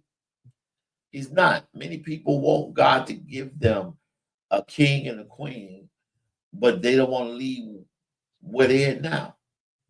God is not obligated to bless you where you bless you. He told the 10 lepers, he said, go show yourself to the priests. And as they started to walk, they started to get healed, but only one came back. And so the thing is that, you know, you have to be able to lead where you are. Like, I will help you in your situation if you're going to come out of your situation. Like, you'll always hear me say this: I'm not going to come in my hell and your hell will get you, but I'll bring you into my heaven to reach me. Yeah. You know what I mean? I'm not coming into what's keeping you stagnated, hurting, to get you, but I bring you into that so you can reach me. Yeah. You know, because a lot of people are, unfortunately, we all going through stuff, and I'm not trying to say, you know, that I'm better or anybody better because they got something. No. I'm saying is that don't look at a person for their external and not realizing the hard work. Yeah. Because you don't know what a person been through to be where they are. You don't know what they've been through as a kid. You don't know what they've been through in life, and you don't have a right to judge them. Yeah. You know? I think when I was thinking about this show today, and how do I want to be? Because I am dating. So in a dating situation, how do I want to show up and represent myself as it relates to dating and finances?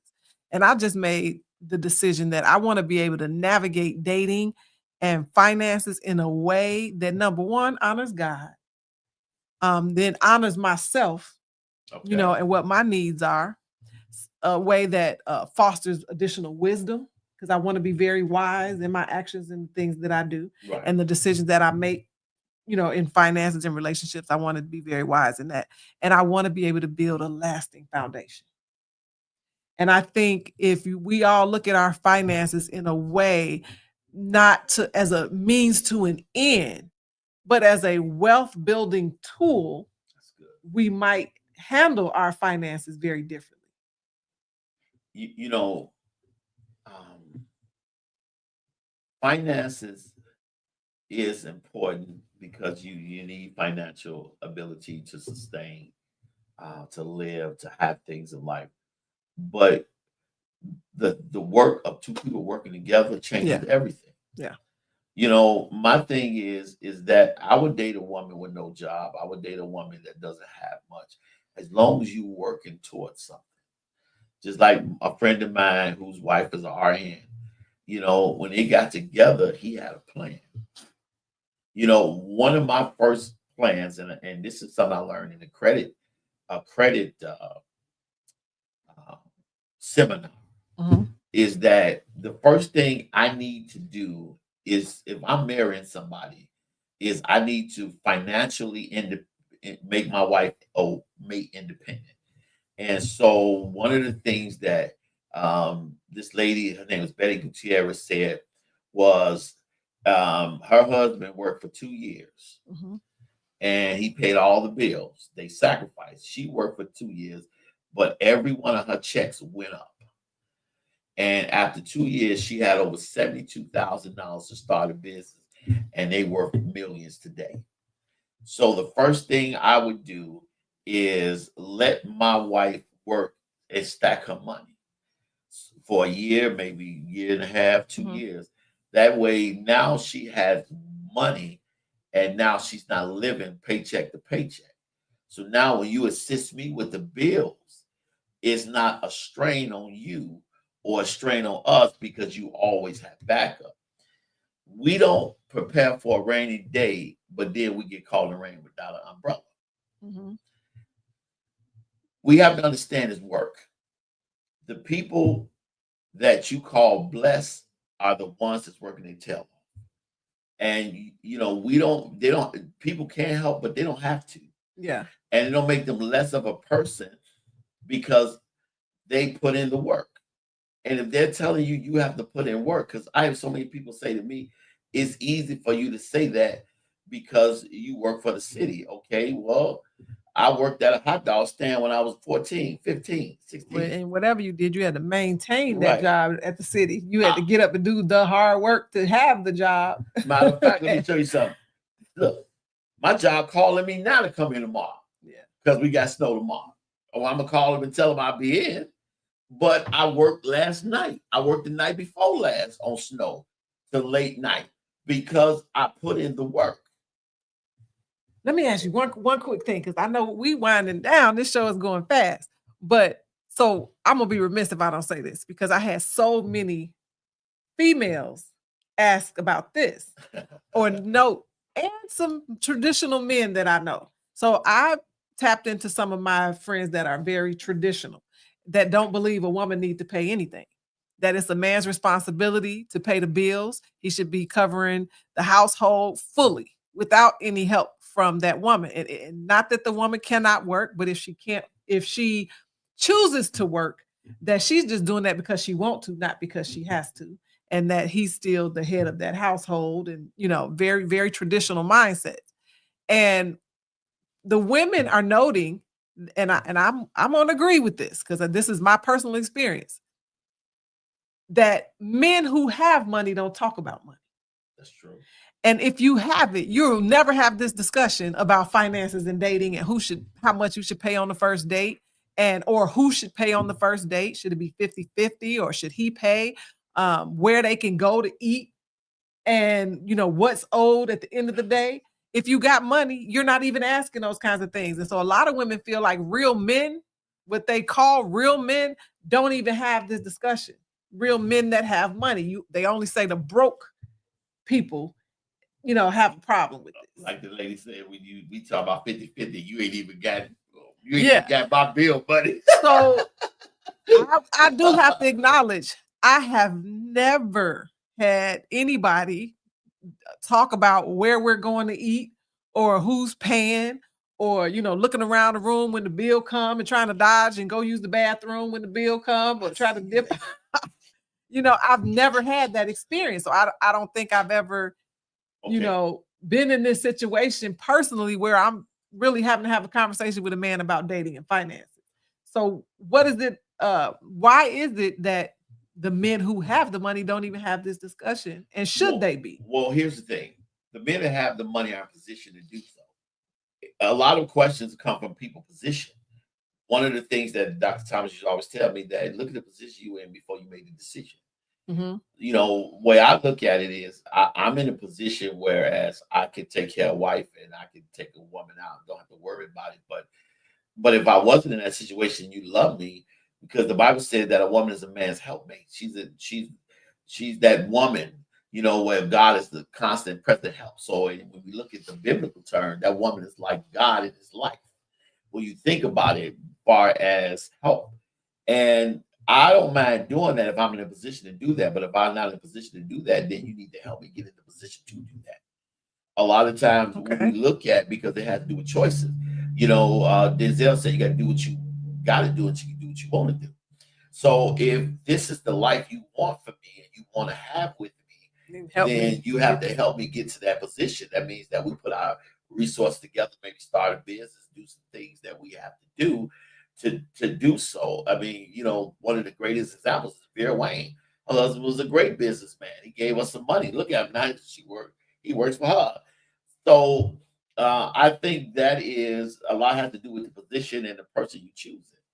Because if a person's in a great position, they're not worrying about finances. They're not worried about what you got. I think, the position. If I'm not in the greatest financial situation, then yeah, I'm asking my wife to be my helpmate to help me get to that position. For me, is I'm when I talk about finances, I talk about what's happening and where God is taking me, because I don't want to have that conversation when I get there, because it's different. Because if I had that conversation, I get that person leaving with something.